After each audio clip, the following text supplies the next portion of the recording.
Europe 1 Soir Week-end. 19h, 21h, Stéphanie Demuru.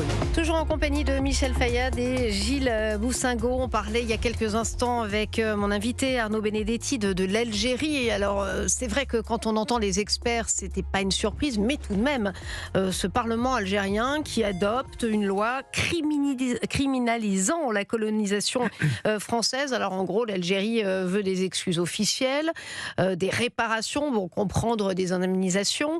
Le texte liste un tas de choses, des crimes de la colonisation française jugés imprescriptibles, les essais nucléaires, les exécutions extrajudiciaires, pratique de la torture physique et psychologique.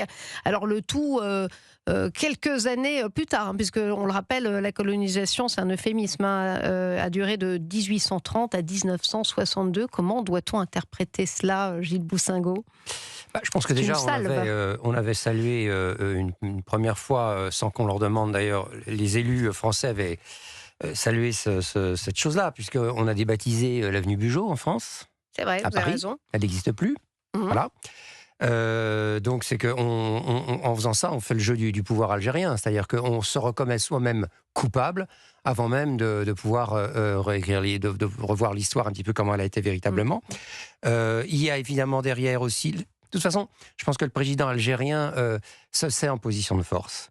Il sait qu'il peut faire ce qu'il veut et que le gouvernement français, sous prétexte de vouloir agir en gouvernement civilisé, va vouloir jouer la carte de la diplomatie. Il le sait parfaitement. Donc il est en position de force. Alors, Mais est-ce qu'il l'est réellement dans les faits ou justement il l'est parce que nous sommes faibles, nous la France ? Il l'est parce qu'il sait que la France, nous sommes faibles.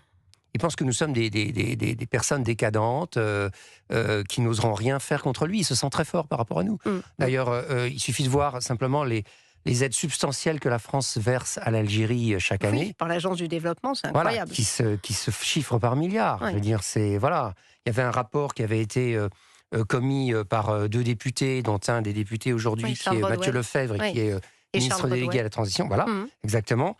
Qui disent que de toute façon, aujourd'hui, c'est presque trop tard. On ne peut plus revenir en arrière. Ça nous coûte une fortune. Donc voilà, je pense que le gouvernement, là-dessus, il joue sur du velours, le gouvernement algérien. C'est vrai qu'Emmanuel Macron, Michel Fayad, a toujours eu un rapport assez ambigu avec l'Algérie. C'était un peu « je t'aime, moi non plus ». On se rappelle quand même, je me souviens que j'étais à l'époque à l'antenne à la télévision et j'ai vu Emmanuel Macron en pleine campagne en 2017, alors candidat à la présidentielle, qui qualifie la colonisation de l'Algérie de crime contre l'humanité.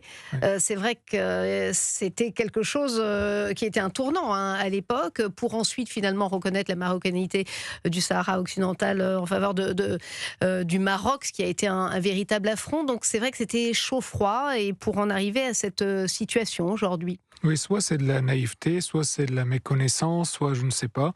En tout cas, Emmanuel Macron fait mine d'ignorer qu'avant 132 ans de présence française, il y a eu 333 ans de joug ottoman, où les Ottomans ont massacré, tué, torturé les Algériens. On raconte dans les textes algériens que Barberousse, à la fin de la journée, avait des crampes au bras en raison du nombre de têtes qu'il avait décapitées d'Algériens durant la journée. Donc c'est incomparable en réalité, les 132 ans d'occupation française et les 333 ans de joug ottoman. Ça, c'est une première chose. La deuxième chose, la guerre d'Algérie, c'était un djihad contre la France, contre les Français, contre les chrétiens, contre les juifs, parce que français, parce que chrétiens, parce que juifs. C'était ça la guerre en Algérie. D'ailleurs, les oulémas qui appelaient le FLN à combattre les Français, les chrétiens et les juifs, ils le faisaient sous des directives islamistes et puis des fatwas. Et d'ailleurs, lorsque le Parlement... Pas la même interprétation que l'Algérie, manifestement. Attendez, je vais confirmer, en fait. Je vous confirme ce que l'Algérie a fait là, il y a 3 jours, quand il y a eu ce vote. L'Algérie, donc le Parlement algérien, a commencé à chanter la lutte contre la France se poursuit, continue.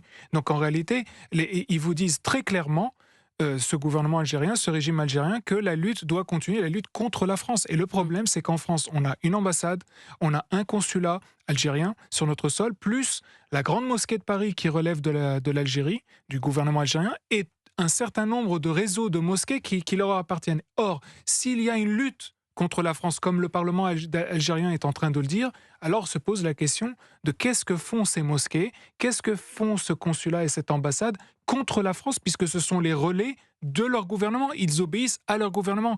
D'ailleurs, le recteur de la mosquée de Paris, il y a 1 an tout juste, presque, déclarait dans une interview, je crois, sur BFM, ou je ne sais plus sur quelle chaîne, comme quoi eh bien, il obéissait au président algérien Tebboune. Il prenait ses directives de lui. Donc, au moins, il a mis fin à une forme d'hypocrisie. Je sais, mais si le Parlement algérien nous dit qu'il y a une guerre contre la France et que cette guerre se poursuit, et d'ailleurs les fatwas de l'époque n'ont jamais été révoqués, ça veut dire qu'aujourd'hui, on a un grand problème avec la Grande Mosquée de Paris et ses relais algériens, comme autres mosquées qui appartiennent à ce réseau-là. Il y a un vrai problème aujourd'hui. En tout cas, ils ne pourront plus charger Gilles Boussingault, Bruno Retailleau, puisque c'était... il y avait ces deux façons de voir les choses. Oui. Quand on parlait de la libération de Boualem Sansal, Bruno Retailleau trop ferme manifestement pour Jean-Noël Barrot. Là, Bruno Retailleau n'est plus là. Laurent Nunez devait d'ailleurs partir en Algérie en février. On a hâte de voir ce que va donner ce voyage du ministre de l'Intérieur en Alger, si toutefois il est maintenu. Si toutefois il est maintenu en effet, et puis quant à Bruno Retailleau, la riposte graduée n'a pas fonctionné, on a bien vu qu'il ne s'est rien passé du tout. Voilà, aujourd'hui la situation en est au point mort. Ce qui n'empêche pas, d'ailleurs, malgré cette guerre qui est déclarée contre la France, n'empêche pas des centaines de milliers d'Algériens de venir en France s'installer régulièrement sans problème. Pourquoi viennent-ils en France si c'est un pays auquel ils ont déclaré la guerre? Est-ce que c'est une forme de colonisation? Alors on en est là, c'est ça? Alors, la question qu'on peut se poser, finalement, vous la soulevez indirectement, Gilles Boussingault, c'est est-ce qu'on peut distinguer, je pense et j'espère qu'on peut le faire, entre les citoyens algériens et le régime algérien d'Abdelmadjid Tebboune. On espère tous ce que vous dites, mais le grand problème reste justement les consignes qui peuvent être données. Mais il y a quelque chose qui est assez intéressant malgré tout, c'est que cette déclaration du Parlement... Attendez, vous avez dit consignes, vous pensez que le président algérien peut donner des consignes à la diaspora algérienne en France, en c'est fait, ça? En donnant des consignes déjà au recteur de la Grande Mosquée de Paris, et lui en les relayant dans les mosquées. Vous savez que dans l'islam, il y a des fatwas, des obligations juridiques qui, une fois émises dans les mosquées, doivent être suivies des faits. C'est pour cela qu'il y a un vrai danger aujourd'hui. Mais il y a quelque chose d'intéressant dans cette décision du Parlement algérien, c'est qu'en réalité, ils rendent caduques les accords d'Évian. Oui. Parce qu'en fait, en revenant sur l'amnistie de tout ce qui s'est passé durant cette période-là, eux-mêmes sont en train de se retirer de ce traité. C'est une chance pour nous. On peut nous aussi nous retirer de ce traité. Parce qu'en fait, pour que ce traité soit cassé, il faut qu'on se retire tous les deux de ce traité. Or, cette décision, de fait, rend caduque de leur côté les accords d'Évian. Donc nous, on devrait prendre acte et leur dire que puisque vous faites des réclamations, nous aussi, nous avons des harkis, nous avons des pieds noirs qui eux aussi ont des réclamations à faire. Et nous, vous voulez des choses par rapport à nous, et bien nous aussi, on va vous faire facturer les investissements que la France a fait pendant 132 ans en infrastructures, en écoles, en hôpitaux, en autoroutes, Vous etc. parlez des harkis qui sont qualifiés de haute trahison dans ce même texte.